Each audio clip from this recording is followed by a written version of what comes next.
And he sat close to the Prophet Muhammad sallallahu alaihi wasallam. And again, we learn some valuable lessons about Jibril coming in and sitting close to the Prophet Muhammad sallallahu alaihi wasallam.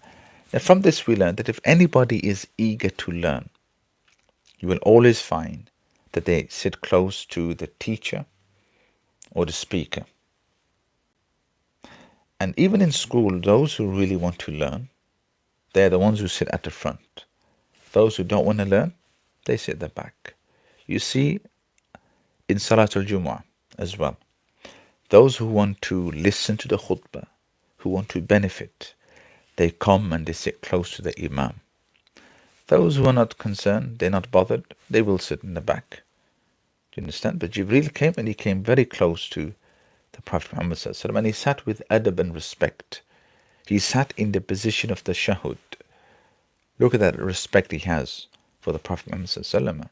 And this is the respect we're meant to have when we are around our teachers, when we are around the Imam in the masjid, when we are listening to a talk. We must sit with adab and respect. And that adab and respect is sitting on your knees, like in the position of the shahud. You don't sit cross-legged in front of your teachers, in front of the Imam or the speakers, and your parents as well.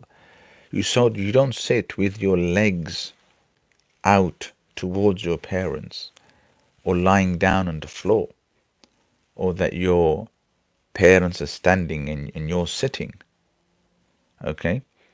So we need to learn the etiquettes of sitting. We need to learn the etiquettes of behaving well around our elders, our teachers, our parents, etc. Then we have narrations that he came to the Prophet Muhammad sallallahu alaihi wasallam. He came through the middle, sat close to the Prophet Muhammad sallallahu alaihi wasallam, and he sat close that his knees were touching the noble knees of the Prophet Muhammad sallallahu alaihi wasallam. And some of the narrations say he put his hands on the thighs of the Prophet Muhammad sallallahu alaihi wasallam. This is according to Ibn Abbas and Ibn Umar radiyallahu anhuma. So the Jibril came close and he put his hands, leaned forward, on the thighs of the Prophet Muhammad sallallahu alaihi wasallam.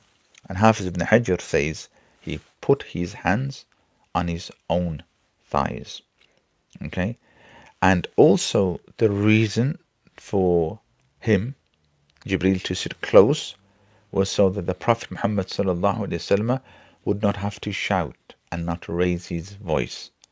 Okay, and then Jibril starts by asking questions, and from these questions we learn a number of lessons which we're going to be covering in a few moments, and then we're going to end this lesson inshallah for part 1 of this hadith, and then we will start part 2 for those of you who are watching on YouTube live and benefiting from the lesson. As for you who are on TikTok, I see that you haven't shared